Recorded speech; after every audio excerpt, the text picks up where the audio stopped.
We don't have electricity, we don't have water, all the toilets are full, you know, we can't run labs, we can't take x-rays. I mean, we're basically back to primitive medicine.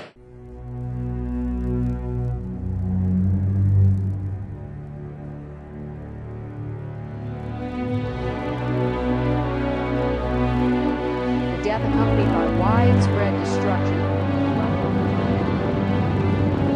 To the gutters and up to the rooftops, as you see, railroad overpass there. In the days after Hurricane Katrina, New Orleans hospitals became fortresses under siege. Doctors and nurses stayed on duty even as conditions grew more and more desperate.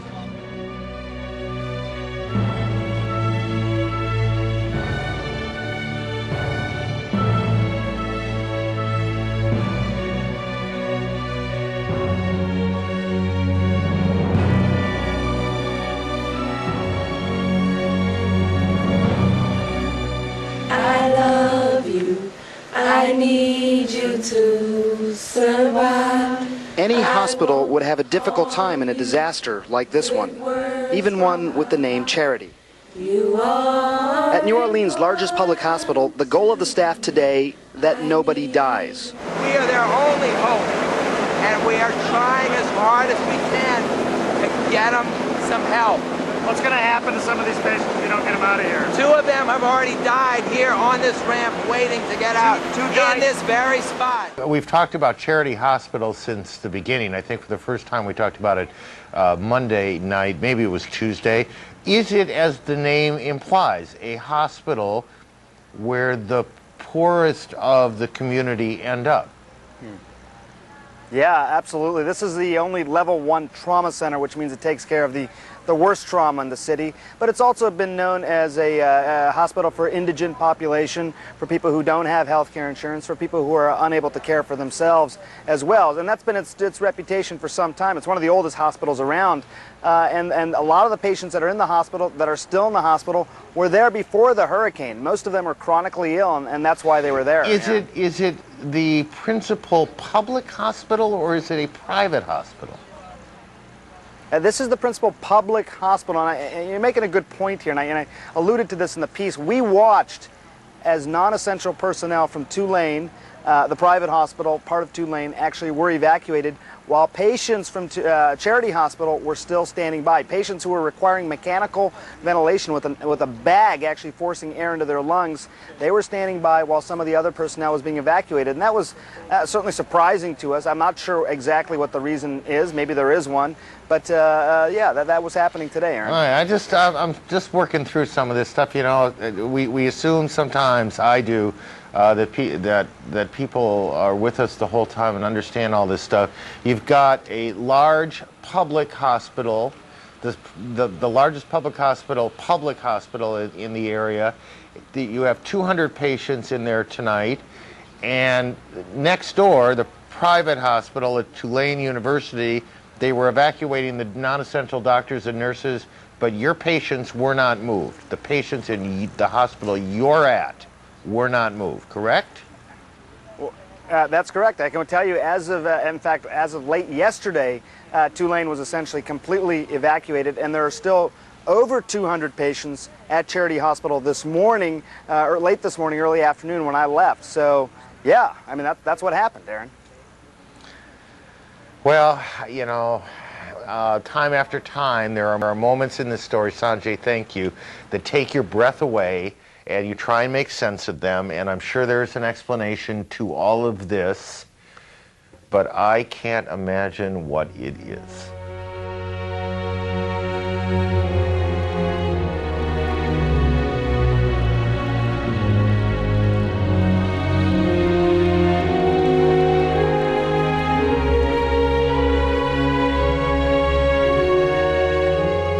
And look, right here is, isn't that Don Smithberg with yes, LSU Hospitals? Let's hear from him. And let's hear from him because we know they were evacuating a lot of the hospitals in New Orleans. Listen. I learned that the evacuation was called off. We asked the state police, and they responded. immediately to step up their protection detail of the evacuation operation. It's our understanding that the term civil disobedience was used with me when I was advised that they had to temporarily call off the mission. You don't know what that means at all? Or could you hazard a guess at least what type of situation they're talking about at all? Gunfire? Same imagery that you would probably have in terms of what's going on there. I would assume that there are frustrated, angry people who are wanting to find a way to evacuate as well. Today is the day to complete this evacuation of our hospitals. My best information from staff inside our hospitals is that in some areas we are out of food and water. Some of my staff are giving each other intravenous nutrition because they are needing to be rehydrated. It has to happen today, and I pray for that. You said this evacuation has to be completed today, or what? Do these patients die if they're not out today? People will continue to die. Our heroic staff, they just can't be expected to keep on keeping on.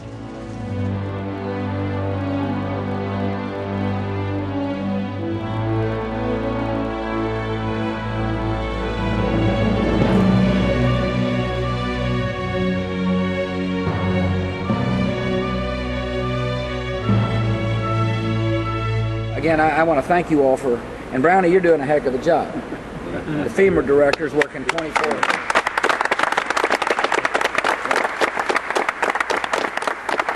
They're working 24 hours a day.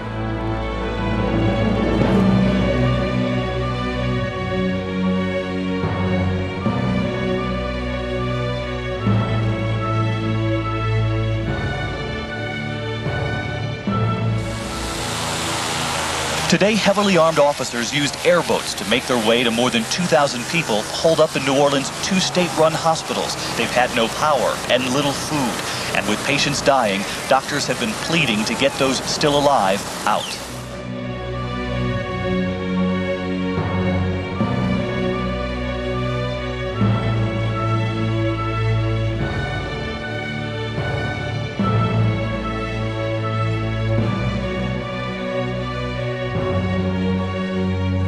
Basement. This water is over 12 feet deep. The doctor showed us the floodwaters that forced him to move patients in critical condition upstairs, where they turned an auditorium into their emergency room. There are nearly 900 people still inside this hospital. Close to 200 are patients. And for the nurses who continually tried to calm nerves, it was a nearly impossible task. They stopped believing me, and I stopped believing it. What did you stop believing? I stopped believing that anybody was coming for us. And that I wasn't going to get home to see my husband and kids.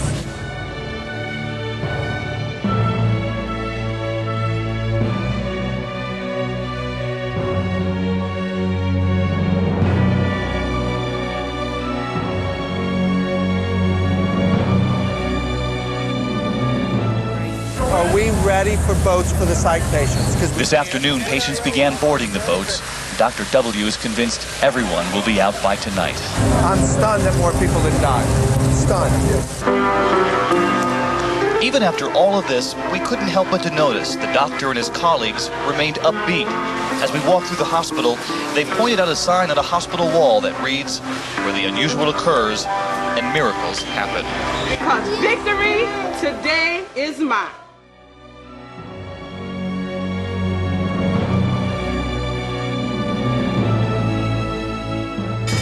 The news for New Orleans hospital system has gone from bad to worse. Well, the future of 2 of the main hospitals serving New Orleans is in question. Charity and University Hospitals suffered extensive damage from Hurricane Katrina. The head of Louisiana's Charity Hospital System, Don Smithberg, says that the 2 hospitals have become dangerous places. So much of the damage is not really available to the naked eye. Mechanical systems, environmental hazards, just general destruction from the storm and the floods make the facility absolutely unusable for healthcare purposes.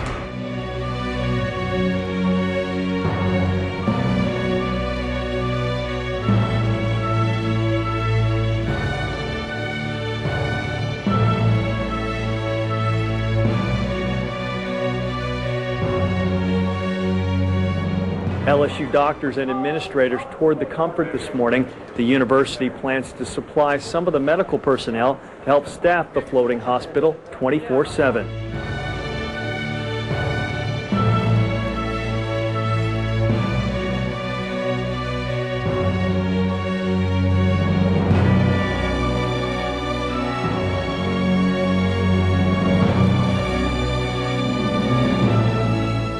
And those who need medicine, like Walter Holmes, who's living between Baton Rouge and Mississippi and knows no doctors. So he drove here to get medicine and help from familiar faces. I had a stroke and I got to get my meds. You had a stroke after the storm? Before the storm.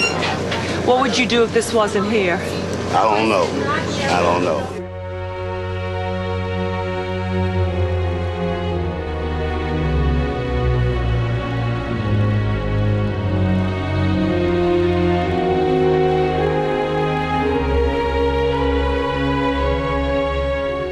Emergency medical doctors who used to work at Charity are now seeing patients in Hall J of the Convention Center.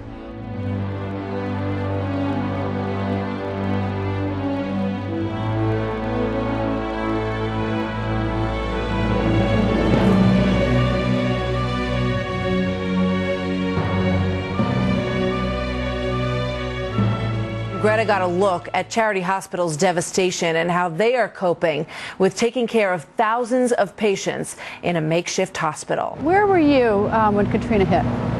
When Katrina hit, I was in Charity Hospital. I was part of the activation team there. What was your worst day? Worst day was Wednesday. Why? By far.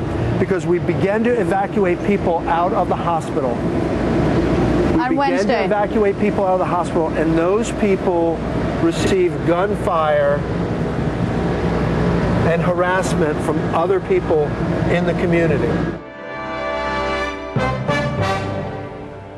Bringing the healthcare system back to New Orleans. We had really a huge heat wave after the hurricanes and the floods. And so the mold just was spawned throughout the building in ducts that go up 21 stories.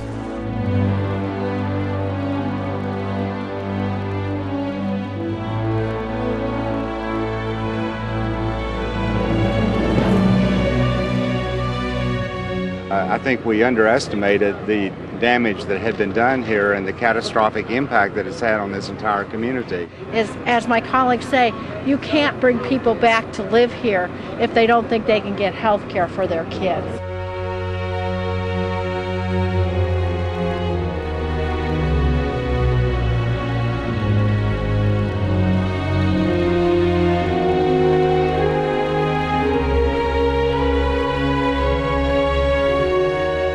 I'm proud to stand here with LSU and the United States Veterans Administration as they sign a memorandum of understanding establishing a formal partnership to explore opportunities for improving the delivery of health care in the greater New Orleans region. Like a phoenix rising from the ashes, the hospital that we will build in New Orleans will be significantly better than the one that we leave behind. Today represents really an historic joining of two public health systems, systems with similarities in structure, mission, and challenges in the aftermath of these hurricanes and their floods.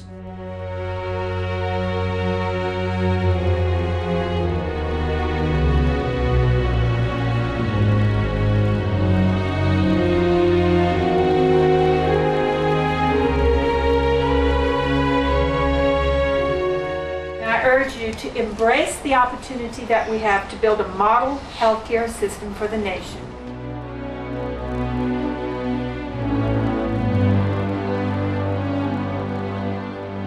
Mr. Smithberg, I want to ask you, from your perspective, do you think a temporary reprogramming of DISH monies can be developed in a way that won't prevent LSU from building a public hospital in downtown New Orleans? You use the term, let the dollar follow the patient. It's a much bandied about term in Louisiana, and I know in other states as well. Through the collaborative that several of us served on, the governor's collaborative on healthcare redesign, it tried to actually define what that is. Because one of the fears, of course, is that what happens to the patient when the dollar isn't following them.